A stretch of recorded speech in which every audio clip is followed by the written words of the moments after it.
One of the things that separates the Gap from the other retailers, though, I think, is that not only do we expect excellent customer service and selling habits, but we show the people how to do it.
We have a greeter because that person is the customer's introduction to the store.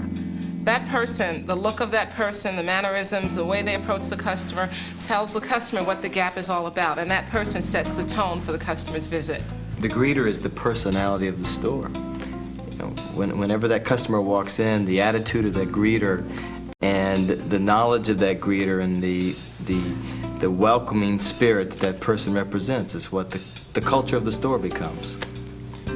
And think about yourself when you walk in a store and are ignored for 4 or 5 minutes. What do you think that store's impression of you is? They don't care about you. They don't think you're important. Yeah, people don't have time, you know, in this day and age to go wandering around a store. So it's such a great luxury to walk into a store such as the Gap and for someone to be there and say, "Hi, how you doing?"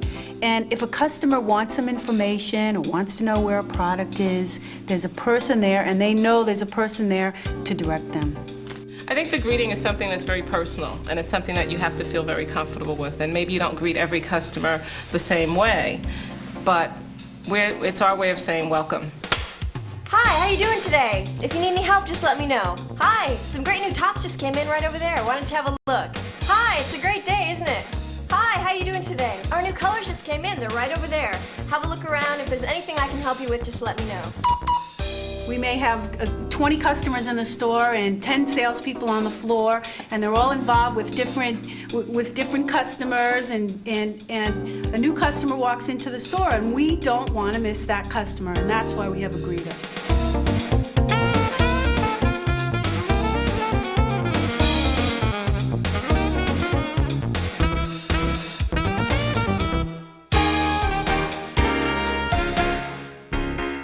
The reason you have to approach a customer is you have to determine what they want to buy before you can sell it to them.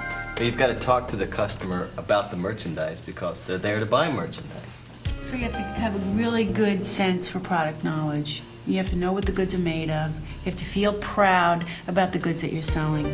The approach is the first opportunity to sell merchandise to the customer. A customer may walk up to the jean wall or walk to the front table with the colorful sweaters, and you can just start a conversation. "Oh, do you like the red? This is our new certain sweater stitch." And through all that delivering of some product knowledge, you're offering some ideas to the customer. Hi. Hi. Those have a nice feel. Yeah. I think you'll like the fit. They're stone washed, so they're really comfortable. Your size is what, a 32, 33 waist? 32 waist. Oh, Yeah. what about the length? I usually wear a 32 length also. But now, are these gonna shrink a lot? No, they're pre-washed, so they'll only shrink up to half an inch in the length. Oh. Tell you what, let's pull a 32 and a 33 waist, just in case, and you can try them both. Great. And I think that for a new salesperson, the first time they have to approach the customer, it's like breaking the ice. But I think once they do it, they build the confidence, and when they see the customer responding to what it is they're saying, they go, "Boy, I really know this stuff."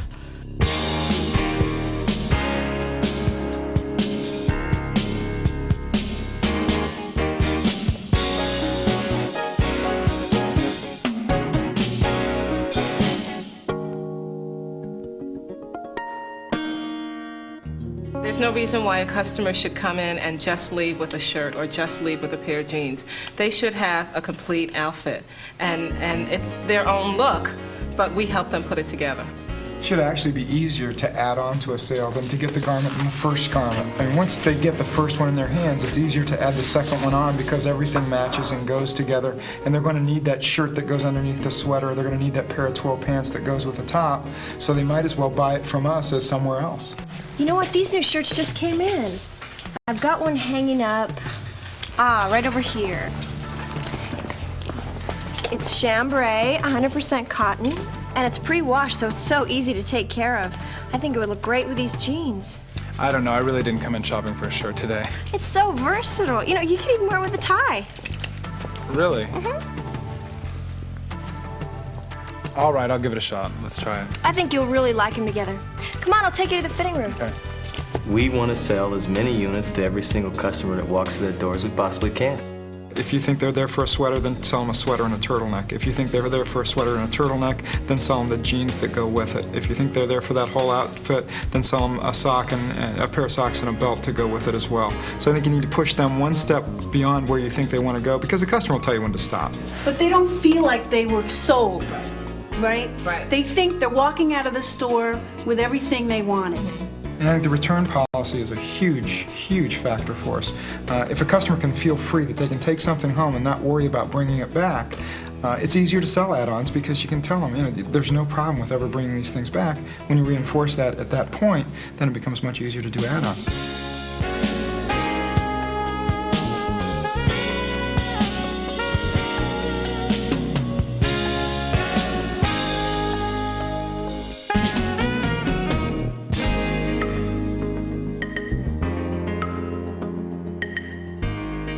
I'll take that hanger for you.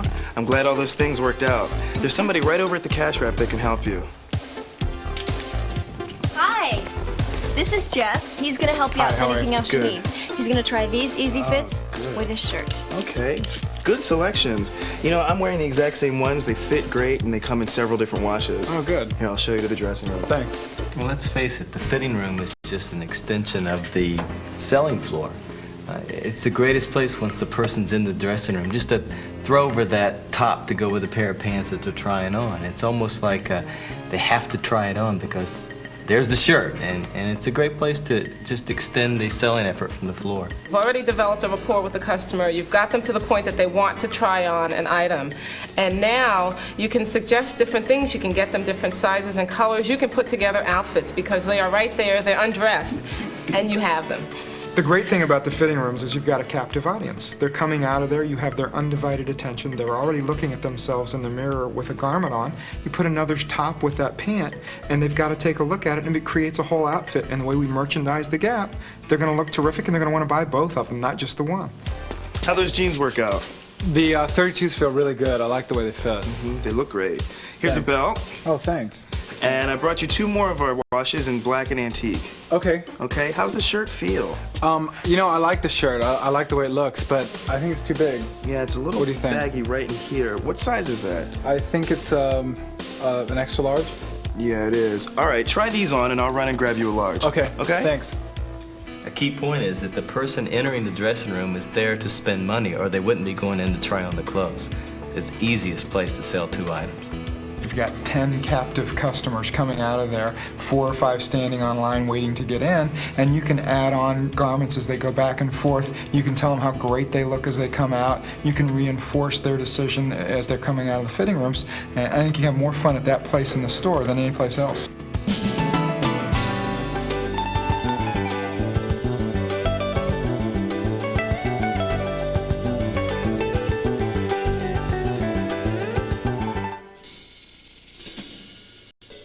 There's a saying in the business that the sale begins when the customer says no. Because the customer's telling you now, I have a reservation about this, I don't want to buy it for some reason. Now you as a salesperson have to find out what that reservation is, what's wrong with this. Is it the wrong size, is it the wrong color, is it the wrong style? What's making the customer say no? And then work around that to get the customer to buy something else. I think the best advice that I could give to a salesperson as it relates to how to handle no is don't take it personally. customer doesn't mean to take it out on you. It's just a response to, I think it's just another way of saying, I'm just looking. Okay, what else can I show you? Oh, I think this is enough damage. We just got in some great new sweaters. No, I don't think so. It would look great with your jeans and your shirt. I don't know, I just don't look good in sweaters, but thanks. Okay, well, what do you normally wear with jeans and a shirt? I don't know, I hadn't given it much thought. All right, let me show you some possibilities for the things you've chosen. Oh, excuse me. I'm sorry, I'll be right with you. No, actually, I already have a couple of jackets. Oh, not like this one. This is a suede baseball jacket. Goes with everything. And if it gets a little cold, you can put some sweaters on under it. I mean, you probably don't need anything at all, because it's got a quilted lining for extra warmth. Would look great with your jeans and your shirt. Tell you what, you think about it for a minute, and I'll be right back. Okay. I think in anything that anybody does, no is a challenge. No initiates a major challenge. And now you have to get, as a salesperson, you have to get more creative. Okay, let's figure, I obviously showed him a sweater. He doesn't wear sweaters. What is he wearing? Let's look at this customer and see what they're wearing. What is their lifestyle? And try again. Give it another shot.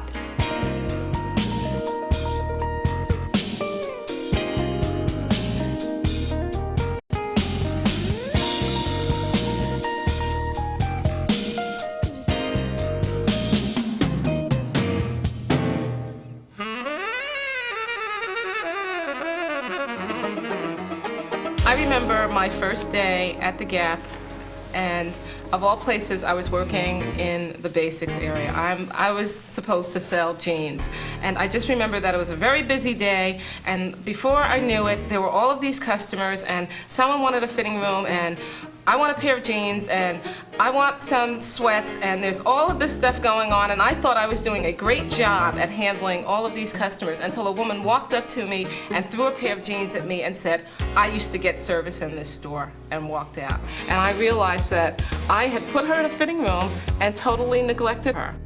Hi, what size do you think I need? Can I try this on? Sure. Jeff's back there at the fitting room. He can get you whatever you need. Is this washable? Yeah. Yeah. I'd like to return these, please. Okay, I'll be with you in just 1 minute. Think this is gonna look good on me or what? Sure. Can I try it on? Yeah. Do you have the right size? What size do you think I need?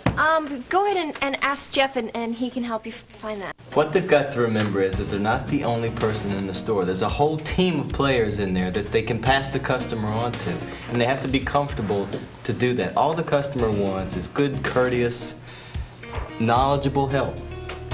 On a really well-run sales floor, it's not unusual for a customer to be approached and greeted and talked to by 4 or 5 different salespeople if they're working efficiently between each other.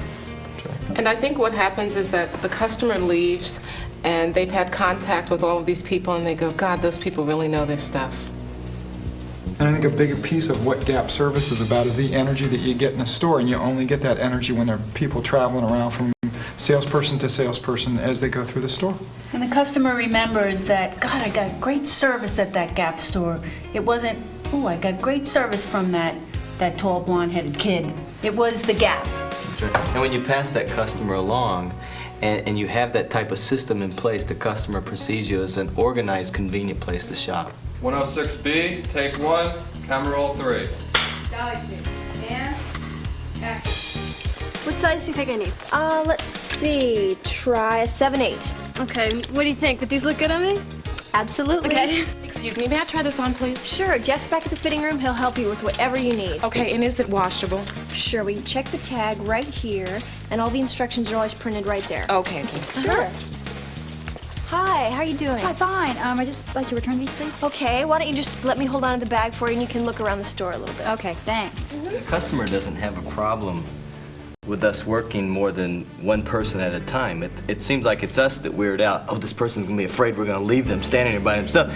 It's not that at all. If you excuse yourself politely and professionally, they don't have a problem with it if they know you're gonna come back.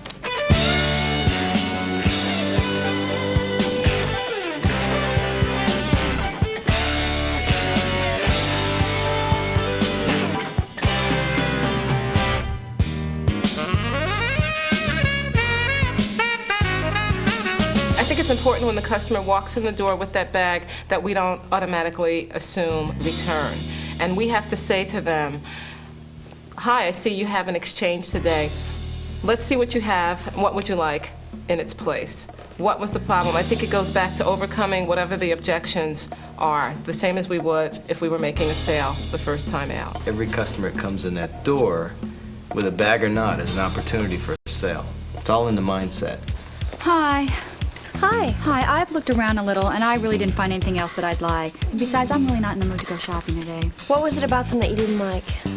They're just too baggy. They made me look all, big. Let me see what else I can find for you. No, that's okay. I'd really just rather have my money back. They're really not what I wanted anyway. You know, the ones you got are cut pretty full. We have several other styles that are a lot more fitted. Let me show you these. We just got these in. They're cut a lot more fitted, and they're a lot more flattering. They come in 3 different washes. Oh, I don't know. Well, what size do you think I need? I think you had the right size before, just the wrong style. I think it was the cut that didn't feel right. These are gonna look and feel great on you. Yeah, I think you can make a couple of assumptions when a customer brings a Gap bag in with Gap clothes in it, that they like the stuff in the first place. They thought it was good enough to take home and wear, so there's no reason not to expect them to take some other outfit with them as they go. First you have to find out what was wrong with it and what they didn't like about it, and be an active listener. But after you determine that, I think you have the assumption underneath all that they like the clothes to begin with, and you can sell them again. And then what you have to do when you find out what they didn't like about it, and then you key in on that opportunity, and then sell them that item, then you can start on with the add-on again and add something else to it.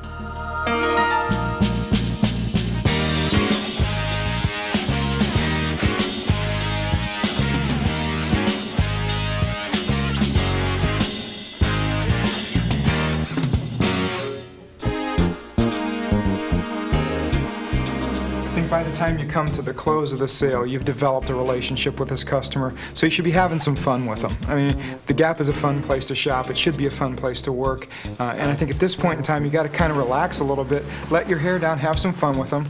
Make sure you say thanks for shopping with us. Make sure you reinforce the sale and tell them how great that looks. And very importantly, make sure you invite them back. Please come back and see me again. No, actually, you have some really nice clothes here. Everything's really versatile. You're gonna love it with stuff that you've got even at home. This chambray shirt, it would go perfect with the pants you have on. Or either pair of these jeans, and this shirt you're wearing now would go great with the jeans too. You're gonna love the jacket. I think it's great. You got to compliment that customer's choice. I know if I was standing in line and the salesperson was going on my great selection of merchandise, I'd be going, I'm pretty good. I'm a fashion savvy kind of guy, and that's exactly what the customer wants to hear.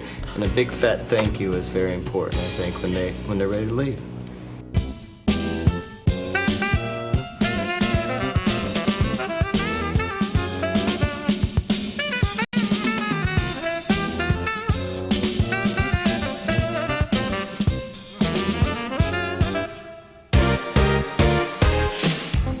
Put ourselves in the mind of the sales associate. Let's face it, they're saying, we've got this in the bag, we know how to do this, but you really don't know how to sell until you've practiced all these steps that we've talked about today. If I could give just one piece of advice to every new salesperson, it would be to have fun at work. Just relax and enjoy yourself and let go.